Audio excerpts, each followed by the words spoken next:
해주시겠습니다. 정책 설명을 30분 해주시고 질의응답을 30분 가지실 계획이라고 합니다. 궁금하신 사항은 기록해 두셨다가 차후에 많은 질문해 주시기 부탁드립니다. 먼저 김태호 차장님을 간략히 소개해 드리겠습니다.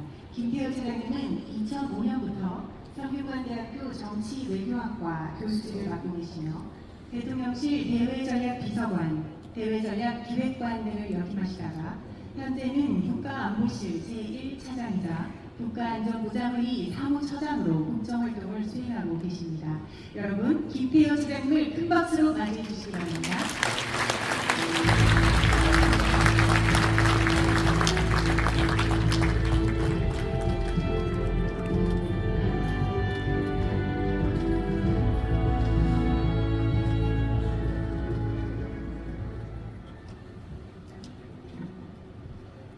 네, 여러분 반갑습니다. 방금 소개받은 김태효라고 합니다.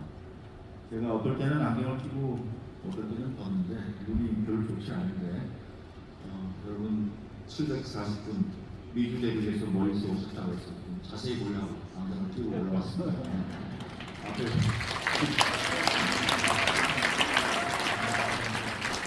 먼길 오시느라고 고생 많으셨습니다. 민주평통 미주지역 자문위원과의 통일대화 이렇게 행사를 멋지게 해주셨는데 제가 이렇게 해외 자문위원 여러분들을 25개 나라에서 오신 반가운 손님들을 뵙고 인사드리고 또 20개 협의회 740분의 그런 위원님들을 뵙고 인사를 나누게 돼서 매우 기쁩니다. 또 이런 좋은 행사를 준비해 주신 김광영 수석 부의장 그리고 김석기 열통위 위원장님, 태영호 사무처장님, 그리고 강예산 미주 부의장님, 여러 운영위원님들 그리고 상임위의 간사 여러분들께 축하의 말씀드립니다. 여기 앉아 계시는 연령대가 다양하다고 그랬습니다. 어떤 분은 20대 청년도 계시고 또 80대 선배님도 계시고 선 후배가 서로 화합해서 앞으로 더욱 활기차고 젊은 자문위원으로 발전해 주셔서 소망합니다. 과학자 교수님도 계시다고 들었습니다. 다양한 분야에서 공적 업무를 맡고 또 미주 사회에서 활약하시는 여러분들의 성과에 감사드립니다. 여러분들은 다른 주위의 친구들, 가족들 또 아는 이웃들에 비해서 공적 마인드가 강한 분들입니다. 왜냐하면 남들보다 더 이 사회와 국가가 어떻게 돼야 되는지를 좀 더 생각하고 신문을 보고 뉴스를 볼 때 그냥 귀로 흘려보내는 것이 아니라 이게 왜 이렇게 발생하는가 그리고 내가 하는 일과 그리고 내 전문직 여기에 비추어서 내가 지금 무슨 일을 해야 되나 이런 고민을 자주 하실 겁니다. 그러기에 아마 여러분들이 이 자리에 계실 겁니다. 그런 점에서 저는 평소에 나 한 사람 개인이 태어나서 살면서 이 국가와 사회가 나에게 무엇을 해주는데 여기에 대해서 지금 기분이 좋다 아니면 좀 더 부족하다 불평이다 불만이다 이런 파편적인 평가를 하면서 사는 삶보다 이것이 나에게 지금 어떤 의미가 있습니까?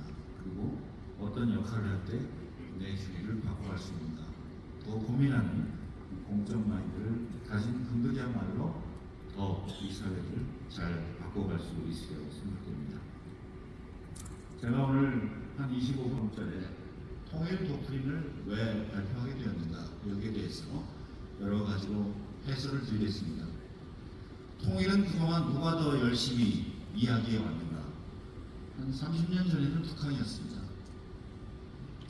통일이라는 명분에 더 자신 있는 쪽이 그리고 통일이라는 그 과제를 내가 더 할 수 있겠다는 능력이 있을 때 통일을 더 자주 이야기하게 됩니다. 30년 전에는 북한이 지금보다 더 강했다고 볼 수가 있고 우리에 대해서 더 공세적인 통일 정책을 펼쳤습니다. 국가를 하나 통일하자. 그런데 서로 다른 두 개의 제도를 유지하면서 두 개의 정부가 한 지붕에서 둘이서 좀 같이 해보자. 다른 이념과 제도를 두고 정치, 외교, 군사적으로 하나의 특권을 가지는 연방정부를 구성하자 하는 것이 1980년에 나온 북한의 고려 연방이었습니다. 그런데 여기서 우리가 주의하게 들어야 될 것은 북한은 그동안 꾸준히 연방제를 주장하면서 국가보안법을 대한민국이 폐지해야 된다. 그리고 대한민국은 주한미군을 내보내야 된다 하는 두 가지 전제 조건을 항상 알아왔다는 것입니다. 그 이유는 여러분 잘 짐작하시겠죠. 무력 통일이 힘들더라도 대한민국 사회 내에 평양에 편을 드는 대한민국 시민을 많이 일러놓기 위해서는 국가보안법이 없어져야 되는 것입니다. 기회를 만들어가는 통일이 되겠습니다. 세계 7개 이렇게 337의 구조로 8.15 통일 독트린이 구성되어 있습니다. 우리 통일이 지향하는 세 가지 통일 비전은 우리의 안전이 보장되고 모두가 자유롭기 때문에 마음껏 행복한 나라입니다. 그리고 사람들이 자유롭고 행복하기 때문에 창의와 혁신으로 도약하는 더 강하고 풍요로운 나라입니다. 그리고 마지막으로 세계 평화와 번영에 기여하는 나라가 되었습니다. 이렇게 세 가지 통일 비전을 큰 기둥으로 삼았습니다. 그 세 가지 비전을 달성하기 위해서 우리는 세 가지 방향으로 함께 손잡고 뛰어가야 됩니다. 하나는 우리 대한민국 국내 사회에서, 그리고 여러분이 살고 계신 이 지역 24개 나라에서 대한민국 사람으로서의 정신을 안고서 우리 국민 수준에서의 통일을 준비하는 것입니다. 두 번째로는 북한 내에 그러한 우리의 통일 기운이 스며들도록 북한 쪽으로 우리의 통일 역량을 확산하는 것입니다. 그리고 언제 어떻게 다가올지 모를 통일에 대한 과제를 당면했을 때 그것을 과감하고 용기 있게 완성시킬 수 있도록 평소에 국제사회의 친구 우리 편을 많이 만들어두는 것입니다. 이렇게 국내, 북한, 국제 세 가지 방향으로 열심히 뛰겠다 하는 것이 3대 통일 추진 전략이 되겠는데, 이러한 달성은 1964년도에 이미 북한이 우리의 선배가 되겠습니다. 북한은 3대 혁명 역량이라는 세 가지 강화해야 될 그들의 역량을 1964년 노동당 중앙위원회 제4기 8차 전원회의에서 발표한 바 있습니다. 우선 북한 스스로 강해져야겠다. 북한 사회 내부의 혁명 역량을 강화하기 위해서 전 인민을 강력한 주체 사상으로 무장하고 북한이 경제적으로, 군사적으로 강한 역량을 갖추자. 이것이 북한식 국내 통일 역량 강화였습니다. G7으로는 부족하다. 한국이 G7 대회에 반드시 들어가서 글로벌 사회에서 리더십 역할을 할 필요가 있다. 이렇게 평가를 내리고 있습니다. 미국의 뉴스위크지는 2022년 12월에 독자적으로 인도 태평양 전략을 천명하고 대외 외교의 중추 역할을 수행하고 있는 한국이야말로 이제 미들 파워를 넘어 헤비급 주체로 등장했다. 이렇게 평가하고 있습니다. 기분 좋은 얘기입니다.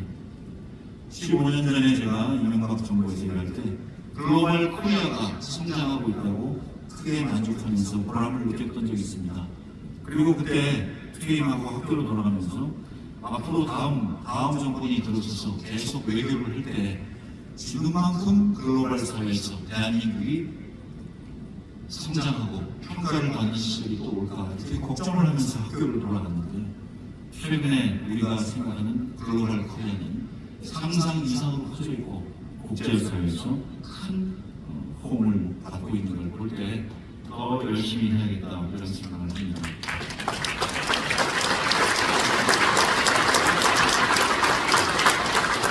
감사합니다.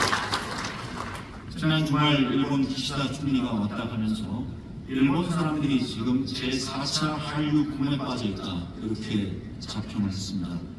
한국의 대통령이 바뀔 때마다 일본의 보수 우익 그리고 총리가 목소리가 바뀔 때마다 한국의 한류가 등장했다가 사라지고 올라갔다가 내려가고 지금 일본의 네 번째 한류 붐이 그 클라이막스에 이르렀다 이렇게 기뻐했습니다.